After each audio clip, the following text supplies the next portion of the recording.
Después del funeral de mi marido fui al primer cumpleaños del hijo de mi hermana, y allí, delante de todos, lo anunció. Mi hijo es hijo de tu marido. Así que como herencia me quedo con la mitad de vuestra casa del lago valorada en 750.000 euros. Incluso me enseñó su testamento. Yo solo dije, ah, ya veo. Aquel testamento ni siquiera estaba en papel timbrado, era papel de currículum, grueso, de color crema, con una marca de agua que atrapaba la luz del atardecer que se filtraba por las puertas francesas de la finca de mis padres. Beatriz lo sostenía como si fuera un decreto real, sus uñas perfectas clavadas en el borde. A su lado, en una trona que costó más que mi primer coche, mi sobrino Hugo se metía en la boca un puñado de tarta de arándanos ecológica, completamente ajeno a que su madre estaba subastando su paternidad al mejor postor. No grité, no volqué la mesa. Solo sentí una burbuja de risa, fría y afilada, subiéndome por la garganta. No era histeria, era el absurdo de la situación. Era darme cuenta de que mi hermana creía que estaba jugando al ajedrez, pero ni siquiera sabía en qué tablero estábamos. Las 3 semanas que me llevaron a este momento habían sido un borrón en escala de grises. El funeral de David fue un puro teatro. Mis padres, Isabel y Tomás, lo convirtieron en un evento de networking. Pasaron más tiempo preocupándose de que los arreglos florales combinaran con la paleta de colores de la temporada que por el hecho de que su yerno había muerto a los 35. Recuerdo estar junto a la tumba, viendo la tierra golpear el ataúd y no sentir absolutamente nada, solo un vacío inmenso y silencioso. La gente me decía que estaba en shock, susurraban sobre mi compostura llamándola valiente o digna, pero no era dignidad, era claridad. El duelo es como un filtro. Elimina todo el ruido, todas las sutilezas sociales, toda la paciencia que crees tener para las tonterías. Cuando ya ha pasado lo peor que podías imaginar, cuando la persona que te anclaba a la tierra ya no está, todo lo demás parece pequeño, manejable. La codicia de mi hermana no la sentí como una traición, la sentí como una transacción que estaba a punto de rechazar. Miré alrededor. La jet set del lago observaba, sin aliento. Eran personas que vivían del cotilleo, que traficaban con escándalos como si fueran moneda de cambio. Mis padres estaban de pie cerca del buffet, paralizados. Mi madre se llevaba una mano a la garganta, agarrando sus perlas, pero sus ojos no estaban en mí, estaban en los invitados. No le preocupaba que mi corazón se rompiera, estaba calculando las consecuencias sociales. ¿Me has oído, Sofía? La voz de Beatriz se agudizó, un poco quebradiza ahora. Hugo es hijo de David. Tuvimos una aventura. Él quería que estuviéramos cubiertos. Parecía tan triunfante. Creía que había lanzado una bomba. No sabía que acababa de pisar una mina. Te he oído, dije. Mi propia voz me sonó extraña, tranquila, distante, como si estuviera pidiendo un café. Veo el papel, Beatriz. No se lo dije entonces. No le dije que David y yo teníamos nuestros propios secretos, secretos con los que habíamos construido una fortaleza. Simplemente me di la vuelta, cogí mi bolso y salí del jardín. Detrás de mí el silencio fue más fuerte que cualquier grito. Pasé junto a las hortensias inmaculadas, junto al embarcadero donde el barco clásico de David se mecía en el agua, y me subí a mi coche. No conduje a casa, conduje al único lugar que Beatriz no podía alcanzar, el único lugar donde se guardaba la verdad. Habíamos guardado el secreto durante 7 años. No lo ocultamos por vergüenza, fue por protección. En una familia como la mía la información es munición. Si tienes una debilidad, la explotan. Si tienes un problema, lo monetizan para ganar puntos de compasión en el club de campo. David lo entendía mejor que nadie. Solía decir que mi familia veía a la gente como PNJ, personajes no jugables en el videojuego de sus vidas. Solo existíamos para facilitar sus tramas. Así que cuando nos enteramos de la esterilidad, lo cerramos bajo llave. Construimos una arquitectura de silencio alrededor de nuestro matrimonio. Dejamos que la gente pensara que estábamos esperando o centrados en nuestras carreras. Dejamos que mi madre hiciera comentarios sarcásticos sobre mi reloj biológico. Dejamos que Beatriz hiciera bromas sobre que éramos demasiado egoístas para tener hijos. Aguantamos cada golpe, cada pregunta invasiva y nos lo tragamos. Porque la alternativa de dejarles entrar en nuestro dolor era impensable. La privacidad para nosotros no era una preferencia, era una estrategia de supervivencia. Era la única manera de mantener algo puro en un mundo que quería devorarnos. Aparqué frente al trastero de seguridad a las afueras de la ciudad, climatizado, anónimo, aburrido, el tipo de lugar por el que pasas 1000 veces sin darte cuenta. David era un empresario tecnológico, no confiaba en nubes que no controlaba, y no confiaba en papeles que no pudiera encerrar. Introduje el código. La pesada puerta metálica se abrió con un gemido. Dentro, entre cajas de viejos prototipos y declaraciones de impuestos, había una caja fuerte ignífuga. Me sabía la combinación de memoria. Era la fecha en que nos conocimos, al revés. La abrí y encontré el archivo de inmediato. Era fino, azul, con una simple etiqueta, médico. Lo abrí, y ahí estaba. El informe de la Clínica Universitaria de Navarra fechado hacía 7 años. Diagnóstico, azoospermia secundaria a orquitis bilateral, infección por paperas en la adolescencia. Pronóstico, esterilidad irreversible. Estaba firmado, sellado, y era irrefutable. Hugo era adorable, Hugo era dulce, pero Hugo era biológica, médica, y absolutamente imposible que fuera hijo de David. Cerré el archivo. Sentí una oleada de algo caliente y feroz en el pecho. Ya no era solo rabia, era protección. Beatriz no solo estaba intentando robar mi casa, estaba intentando reescribir la historia de David. Estaba intentando convertir a mi marido, un hombre honorable y leal, en un adúltero que abandonó a un hijo. Estaba profanando lo único que me quedaba de él, su integridad. Metí el archivo en el bolso, pero aún no me fui. David me había dicho una vez, si alguna vez me pasa algo, mira en la bóveda digital, la llave está en la caja fuerte. Encontré una memoria USB pegada en la cara interior del archivo médico. Estaba etiquetada como en caso de emergencia. La conecté a mi portátil, sentada allí en el frío suelo de hormigón. El dispositivo estaba encriptado, pero sabía la contraseña. Era el nombre del barco que restauramos juntos, la Dama del Lago. La carpeta se abrió. No eran solo registros financieros, eran archivos de audio, docenas de ellos, con fechas, horas y una carpeta llamada Beatriz. Me quedé sentada en el frío hormigón durante otra hora, escuchando los archivos. Cada grabación era un ladrillo en el muro del carácter de mi hermana, o de su falta de él. Mensajes de voz de hacía 3 años. Desvaríos de borracha de hacía 2. Amenazas de arruinarle la vida si no pagaba sus tarjetas de crédito. No fue un error de una noche, fue una campaña de acoso. Cerré el portátil. Ya no me sentía triste, me sentía armada. Conduje de vuelta a la finca en silencio. El sol se estaba poniendo, proyectando sombras largas y amoratadas sobre el agua. Cuando entré en el camino de entrada, vi un Mercedes plateado familiar aparcado cerca de la entrada principal. Mis padres, por supuesto. Entré. Estaban en el salón acristalado, el que David había renovado con cristaleras de suelo a techo para capturar la luz de la mañana. Ahora simplemente se sentía expuesto. Isabel caminaba de un lado a otro, sus tacones marcando un estacato nervioso en las baldosas de pizarra. Tomás se estaba sirviendo un whisky del decantador de David sin preguntar. Te fuiste, dijo mi madre. No era una pregunta, era una acusación. Te fuiste de la fiesta, Sofía. ¿Tienes idea de la imagen que has dado? Dejé el bolso sobre la mesa. Dentro estaba el archivo médico y la memoria USB. Los miré fijamente. Beatriz le dijo a 300 personas que mi marido tenía un hijo ilegítimo. ¿Y a ti te preocupa mi falta de etiqueta al marcharme? Beatriz está sensible, dijo Tomás, dando un sorbo al whisky robado. Ella también está de luto, a su manera. Está de luto por un cheque, Tomás dije, no por una persona. Mi madre dejó de caminar, se alisó el vestido de lino, un gesto que reconocí. Significaba que estaba a punto de reescribir la realidad. Tenemos que ser prácticos, Sofía. Los rumores ya están empezando. Si luchamos contra esto públicamente va a ser feo. La prueba de paternidad, los tribunales, es sórdido. David no querría que su nombre fuera arrastrado por el fango. Entonces, ¿qué sugieres? Llega a un acuerdo, dijo. La palabra quedó suspendida en el aire, pesada y podrida. Dale la parte que pide. Reconoce a Hugo. Mantiene el dinero en la familia. Mantiene la paz. Los miré de verdad por primera vez en años. Vi los puños deshilachados de la camisa de mi padre. Vi la tensión alrededor de los ojos de mi madre que el botox no podía ocultar del todo. Y de repente, las cuentas cuadraron. Estáis arruinados, dije. No era una suposición. Era una conclusión. Tomás se encogió. Tenemos problemas de liquidez. El mercado ha estado... Estáis arruinados, repetí, con voz plana. Y necesitáis que Beatriz gane esta reclamación porque necesitáis acceso al patrimonio de David. No estáis aquí para mediar, estáis aquí para asegurar vuestra jubilación. No lo negaron. Ni siquiera parecían avergonzados. Parecían molestos porque me hubiera dado cuenta.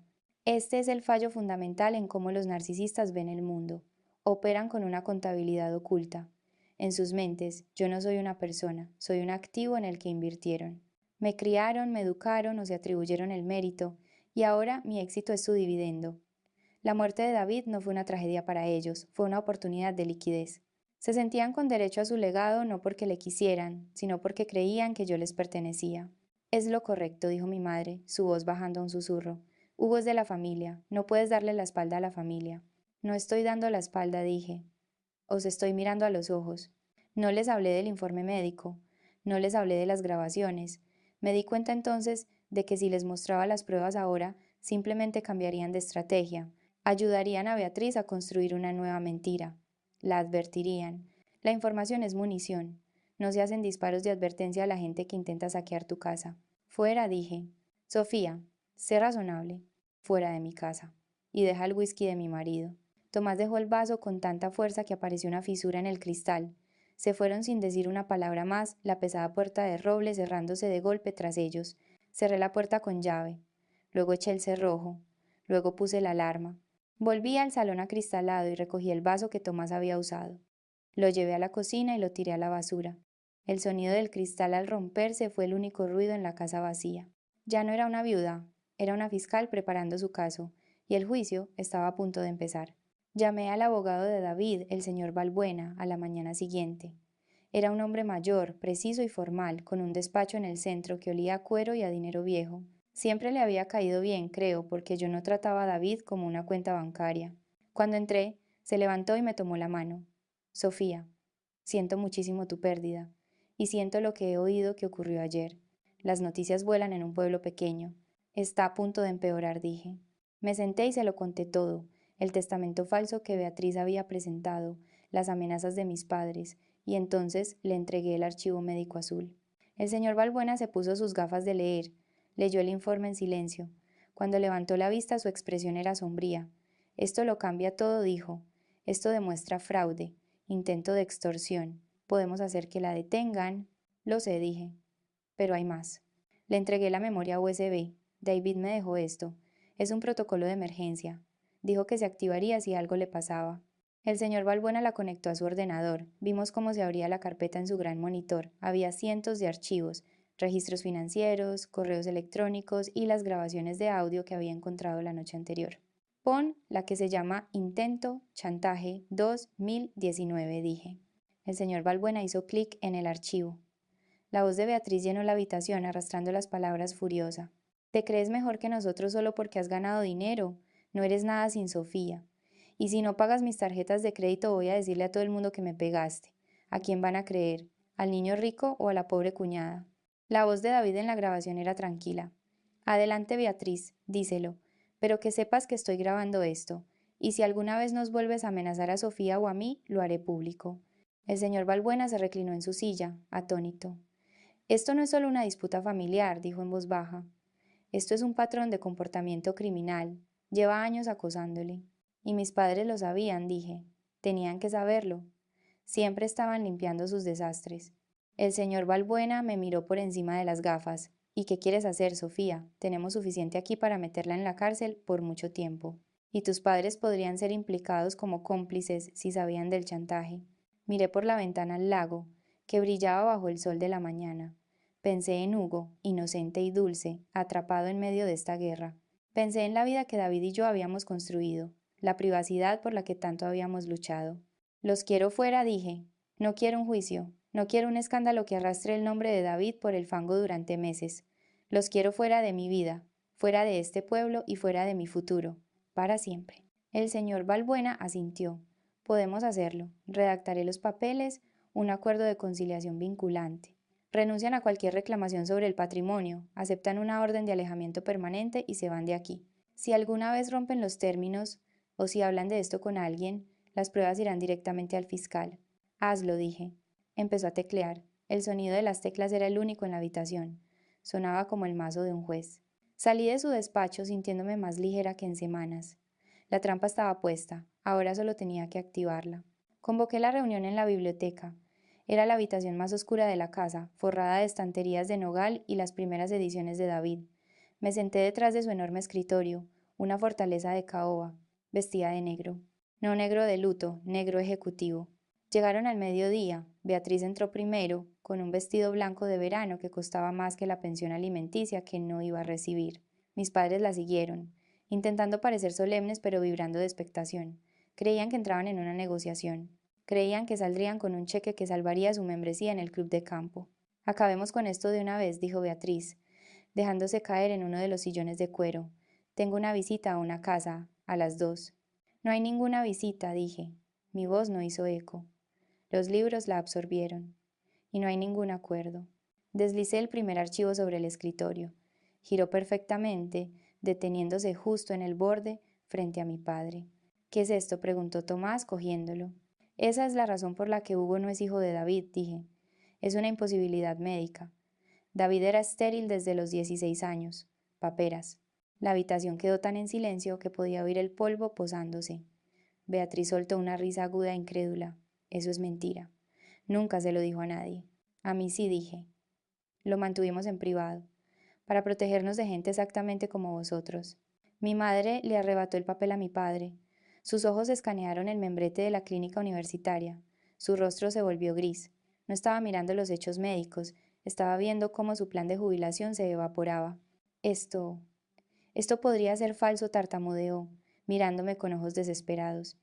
Podrías haberlo falsificado. Lo que no falsifiqué es la auditoría forense, dije, deslizando el segundo archivo. Sé lo de la segunda hipoteca, Tomás. Sé lo de las líneas de crédito al máximo. Sé que estáis a 3 meses de la ejecución hipotecaria. Mi padre se encogió. La fanfarronería, la arrogancia, se le escapó del cuerpo, dejando a un anciano asustado con una camisa raída. Beatriz se levantó, su rostro contraído. No me importa su dinero, me importa lo que David me prometió. David no te prometió nada, dije. Puse el portátil sobre el escritorio, de cara a ellos. Me prometió que si alguna vez intentabas esto, debería usar esto. Pulsé la barra espaciadora.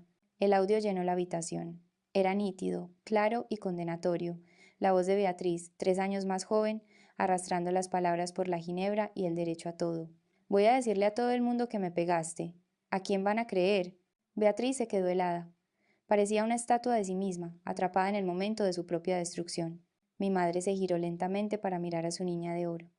Por primera vez en 28 años, no miró a Beatriz con adoración, la miró con repulsión, no porque Beatriz fuera una chantajista, sino porque había sido lo suficientemente torpe como para que la pillaran. ¿Le grabaste?, susurró Beatriz con la voz temblorosa. Él te grabó a ti, corregí, porque sabía quién eras, sabía que eras una depredadora. Entonces ocurrió la implosión. No fue una explosión, fue un desgarro estridente. Nos dijiste que te dio falsas esperanzas, le gritó mi madre a Beatriz, perdiendo la compostura. Nos dijiste que era seguro. Lo apostamos todo a esto. Tú me empujaste, chilló Beatriz de vuelta, su rostro moteado y feo. Tú me dijiste que consiguiera el dinero, tú me dijiste que lo arreglara. No te dije que cometieras un delito, rugió Tomás. Se estaban devorando vivos. La niña de oro, los facilitadores, la imagen, todo se estaba disolviendo en un charco de recriminaciones y codicia. Me recosté en la silla de David y observé. No me sentí feliz. No me sentí triste. Me sentí como un forense determinando la causa de la muerte. Les dejé gritar durante 2 minutos. Luego golpeé la mesa con la mano. Basta. Se callaron. Me miraron a mí, la segundona, la viuda, el obstáculo. Pero entonces se dieron cuenta de que yo no era el obstáculo, yo era la juez. La policía no está aquí, dije, mi voz cortando el zumbido del aire acondicionado. Aún. Pero el señor Balbuena tiene los archivos y tiene muy poca tolerancia con la extorsión. Beatriz se desplomó en la silla, cubriéndose la cara. Mis padres miraron al suelo. La autopsia había terminado. La mentira estaba muerta. El señor Balbuena deslizó una pila de documentos sobre el escritorio de Caoba. Aterrizaron con un golpe sordo, justo al lado de los archivos de audio que acababan de desmantelar a mi familia. Opción A, dije, con voz firme. El señor Balbuena llama al fiscal. Entregamos las grabaciones, el testamento falso y la auditoría forense. Vais a la cárcel por extorsión y fraude. Papá pierde su licencia. Mamá pierde su estatus social. Beatriz pierde la custodia cuando la encarcelen. Les vi estremecerse. La realidad de aquello, monos naranjas, fotos policiales, la aniquilación total de la imagen que adoraban por fin estaba calando. O la opción B, continué. ¿Firmáis esto? Es una renuncia total a cualquier interés en el patrimonio de David. Incluye un acuerdo de confidencialidad vinculante. Nunca volveréis a hablar de la paternidad de Hugo. Nunca volveréis a hablar de mí.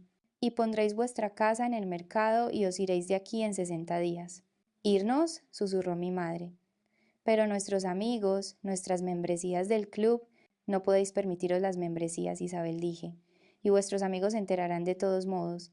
Os estoy dando la oportunidad de iros con la dignidad intacta. Es más de lo que vosotros le disteis a David. Tomás cogió el bolígrafo primero. Le temblaba tanto la mano que apenas podía sostenerlo. Firmó. Luego le pasó el papel a mi madre. Ella firmó, llorando en silencio. No por mí, sino por la dirección que estaba perdiendo. Beatriz fue la última.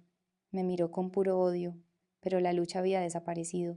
Era una matona, que finalmente había encontrado a alguien a quien no podía intimidar. Garabateó su nombre, tiró el bolígrafo y se fue. Mis padres la siguieron como fantasmas. Cuando la puerta principal se cerró, el silencio que inundó la casa ya no era pesado, estaba limpio. El señor Balbuena guardó su maletín. Lo has hecho bien, Sofía dijo en voz baja. Él habría estado orgulloso. Le acompañé a la puerta. La cerré con llave y luego salí por la parte de atrás. El sol comenzaba a hundirse sobre el agua, convirtiendo el lago en una lámina de cobre martillado. Caminé hasta el embarcadero, la madera cálida bajo mis pies. La dama del lago porcemecía suavemente en su amarre. David había pasado 2 años restaurándola, lijando cada centímetro de teca, puliendo el latón hasta que cantaba. Amaba este barco, porque no se puede fingir con él. No puedes tomar atajos con el mar o el lago. Si no haces el trabajo, te hundes. Pasé la mano por la borda. Sentí la vibración del agua a través del casco. Estaba sola. No tenía padres, ni hermana, ni marido. La finca estaba vacía. Pero por primera vez desde el funeral no me sentí sola. Me sentí ligera. Había reducido a cenizas las mentiras para proteger la verdad. Me había plantado en medio del fuego y me había negado a arder. El legado no era el dinero, no era la casa, era la integridad de saber quién eres y la fuerza para defenderlo cuando las personas que amas intentan venderlo,